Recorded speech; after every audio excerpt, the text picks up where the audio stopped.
In 1946, America's steam locomotive king made a desperate wager.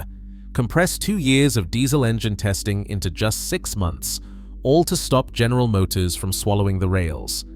Their answer was a showstopper, a machine so stunning that rail magnates lost all caution and gambled millions on its promise, convinced it would save their empires. But behind that chrome beauty lay a secret: unproven technology, brittle engines, and a countdown to disaster that would break the heart of every railroad in the country. How did the most glamorous locomotive ever built become the costliest embarrassment in American rail history? To understand, we have to start with ALCO at its breaking point. By the end of World War II, ALCO stood at the top of the American locomotive world. Their name was stamped on the biggest, most powerful steam engines that had ever thundered across the continent. But the celebration did not last. In boardrooms and on shop floors, the numbers started rolling in, and they were not just disappointing, they were terrifying. General Motors, a company that had barely built trains before the war, was swallowing the market whole. The EMD new diesels were everywhere. In 1946, EMD, the electromotive division of General Motors, claimed a staggering 90% of diesel locomotive sales. The post-war buying surge hit like a tidal wave. Railroads, flush with cash and desperate to modernize, placed orders for hundreds of new engines. The numbers told a brutal story.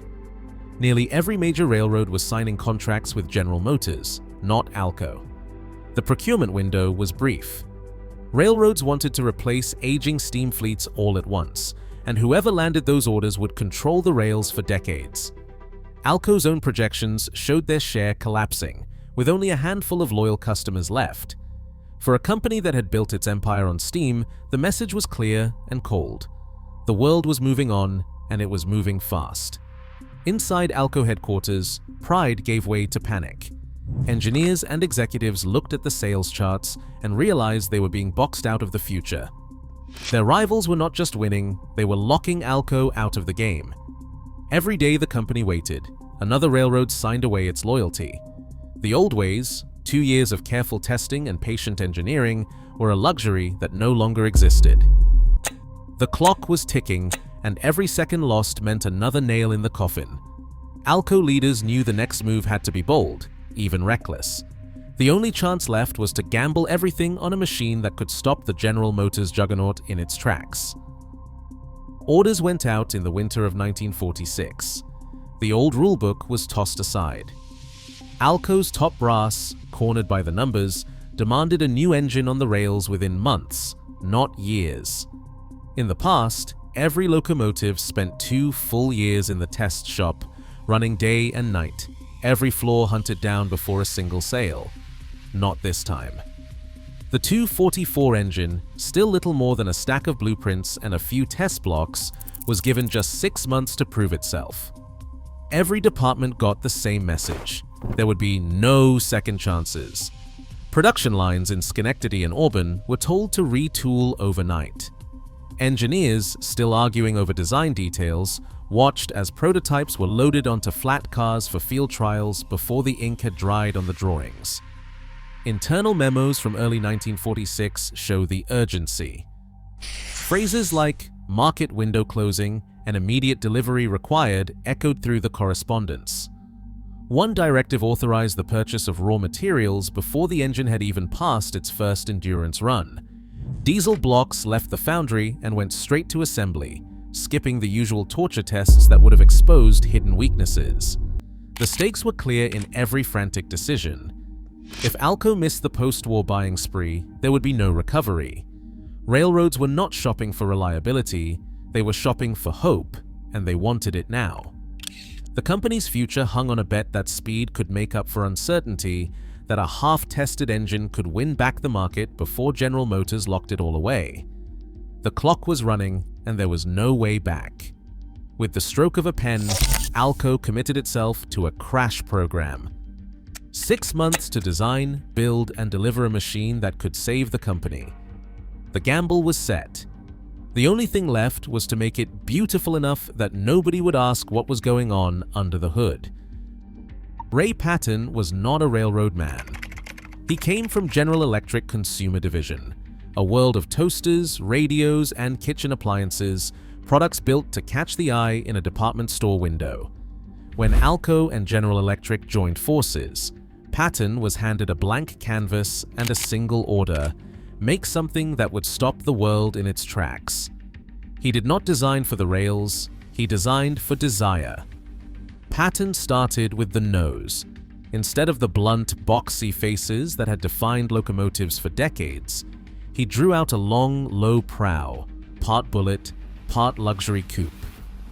The headlights sat behind a glass grille like the headlights of cars that turned heads on city streets. Chrome fluting ran along the sides, catching every stray sunbeam and turning it into a ribbon of light. The bodywork curved in gentle sweeps, hiding the rivets and bolts that marked most engines as pure machinery.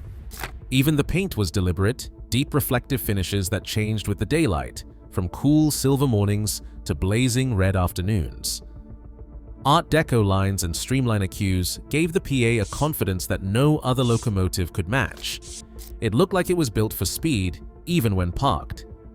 The design took hints from Cadillac fenders and rocket ships, mixing the optimism of the post-war years with a kind of cinematic glamour. Every detail was meant to seduce, from the wraparound windshield to the polished grab irons. General Electric electrical expertise gave the machine its hidden power, but Patton's styling made it a star. It was not enough for the PA to be fast or strong, it had to be unforgettable. Brochures called it the spirit of the future. Railroads saw more than a locomotive, they saw a rolling billboard, a promise that their trains would be the envy of every rival. Passengers waiting on the platform did not just see a machine, they saw an invitation. The PA was not built just to pull coaches, it was built to pull hearts. For ALCO, beauty became a weapon, the sharpest one left in the arsenal. Santa Fe's Warbonnet paint scheme turned the PA into a moving work of art. Deep red wrapped around a polished silver body with golden yellow stripes tracing every curve. It was not just a locomotive, it was a statement. Newspapers called it the most beautiful train in America, and the company's own ads promised passengers they would be riding into the future. Brochures described it as the spirit of the future, a phrase that echoed from coast to coast. On the platform, crowds gathered just to watch it glide past, sunlight reflecting off chrome fluting. Kids pressed their faces to the glass. Grown men whistled in admiration. The PA arrival was an event, not just a schedule. Railroad bosses leaned hard into the glamour. The Santa Fe Super Chief, draped in Warbonnet colors, became the flagship of American luxury travel. The paint did not just shine, it announced itself. Other railroads followed, ordering PA units in custom liveries, New York Central's lightning stripes, Southern Pacific's daylight orange and red. Each railroad tried to outdo the next, but the Warbonnet always stole the show. Even the names were meant to linger. PA, short for passenger. A unit had a better nickname, the Honorary Steam Locomotive. It was a nod to the way the PA roared and smoked, echoing the drama of the old steam giants while promising something new. Passengers inside noticed the difference. The ride was smoother than any steam train. The PA four-cycle engine gave off a throaty, rolling sound, the famous ALCO burble that rail fans still chase in recordings. When the engineer opened up the throttle, a faint whistle from the turbocharger cut through the cabin, a mechanical song that belonged to the diesel age. For a moment, it felt like the future had arrived, wrapped in chrome and velvet. Railfan magazines filled with letters and photos. One reader wrote that she looks like she is going 100 miles an hour standing still. The PA became an icon for photographers, modelers, and collectors. Its image appeared on posters, calendars, even matchbooks. In every city it visited, the PA left an impression: sleek, loud, impossible to ignore. For ALCO, the early reviews were pure gold. The PA had become a celebrity, and every railroad wanted a piece of the spotlight. The public was in love. The honeymoon had begun, and no one wanted to think about what might come next. Inside the shops, the glamour faded fast. The 244 engine, so powerful on paper, turned out to be a mechanic's worst nightmare. It started with the crankshaft. ALCO had rushed the hardening process, hoping no one would notice, but the metal could not take the strain. Engines that should have run for years came back with warped or even snapped cranks after just a few months on the rails. Shop logs from New York Central and Santa Fe read like a list of broken promises, cracked blocks, seized bearings, engines torn down before they had even earned their keep. Every time an engineer opened the throttle, the turbocharger lagged behind. Instead of clean acceleration, the PA would cough up a cloud of black smoke, unburned fuel pouring out the stack, sometimes followed by a sheet of flame. Mechanics called it the flamethrower. Not just a spectacle, but a warning. The engine was running hot, and something inside was about to give. The turbo, meant to be the PA's secret weapon, became its Achilles heel. Oil analysis told another story. Fuel leaked past the injectors and mixed with the oil, thinning it until the bearings lost their protection. Some engines came into the shop with oil that looked and smelled like paint thinner. Bearings that should have lasted 100,000 miles were ground down to copper in half that time. Manifolds glowed red hot, melting insulation and burning up wiring harnesses. Mechanics started calling her the Honorary Steam Locomotive for all the wrong reasons: smoke, drama, and a tendency to break down at the worst possible moment. On paper, the PA was a race car. In the real world, she was a glass hammer. The numbers did not lie. General Motors' 567 engine could run 1 million miles between rebuilds. The 244 was lucky to see 100,000. The shop crews stopped admiring her lines. They just wanted her out of their bays. Railroad managers studied the service records and saw a disaster unfolding in real time. The ALCO PA, with all its beauty and promise, was supposed to be the answer to General Motors' dominance. Instead, it spent more time in the back shop than on the main line. Maintenance logs from New York Central and Santa Fe told the same story. Engines torn down every 100,000 miles, sometimes less. Mechanics called them shop queens.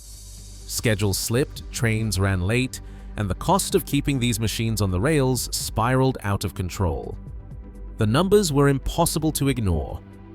Where a General Motors E unit could run 1 million miles between major overhauls, the PA's 244 engine rarely made it to 100,000 miles before needing a full rebuild. Reliability spreadsheets filled with red ink. Santa Fe's Warbonnet paint, once a symbol of prestige, became a badge of frustration as black smoke stained the silver sides and crews cursed the constant breakdowns. Railroads kept detailed downtime logs. On some lines, PAs spent nearly half their lives waiting for parts or repairs. The cost reports piled up: emergency crankshaft replacements, turbo rebuilds, burned out wiring harnesses. Every extra day in the shop meant lost revenue.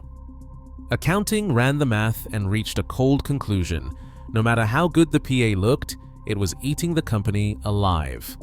Shop foremen compared the PA to a race car that could not finish the race, while the General Motors diesels just kept plodding along like tractors, slow, steady, and almost impossible to kill. By the early 1950s, the verdict was in. The romance was over. Railroads started pulling the plug, trading in PAs for anything more reliable. The love affair had ended in a pile of warranty claims and broken promises. Railroad accounting departments drew a hard line through the glamour. The ALCO PA locomotives, once the pride of the fleet, started disappearing from ledgers in the late 1950s. Trade-in deals with General Motors became routine. Old PA locomotives were swapped for discounts on new EMD units, their battered shells counted as little more than scrap weight. Some railroads went further, gutting the PA locomotives and installing General Motors engines inside, a final humiliation for a machine built to beat Detroit. By the early 1960s, the majority of PA locomotives had been stripped, cut up, and sold for metal. Scrapyards filled with the twisted remains, chrome fluting tossed into piles, Warbonnet paint buried under rust. In the end, the ledgers balanced only when the last PA was off the books. The industry walked away, leaving the beautiful diesel behind with nothing but a cold line item and a memory. 4. ALCO PA locomotives were sold to Mexico in the late 1970s, when American railroads were done with them. Most would have vanished into obscurity, but one caught the eye of Doyle McCormack, a railroader with a soft spot for lost causes. He tracked nickel plate 190 across borders and decades, negotiating with scrapyard owners and hauling the battered shell home piece by piece. The journey back was not easy. Moving a 300,000-pound relic across 2 countries meant endless paperwork, custom-built transport, and a lot of favors called in from old friends. Restoration took years, with Doyle rebuilding the engine, rewiring the controls, and hunting down missing chrome. Today, nickel plate 190 sits gleaming and silent, the last of her kind. She is no longer a shop queen or a failed experiment, just a survivor, rescued by someone who saw beauty where others saw only scrap. Today, the PA stands silent in museums, a monument to the cost of chasing beauty over reliability. As technology races forward, industries still gamble on style at the expense of substance. The next breakthrough always promises perfection, but history warns that shortcuts echo for decades. In the end, even the prettiest machine can become a cautionary tale. What would you risk for something that looks like a dream?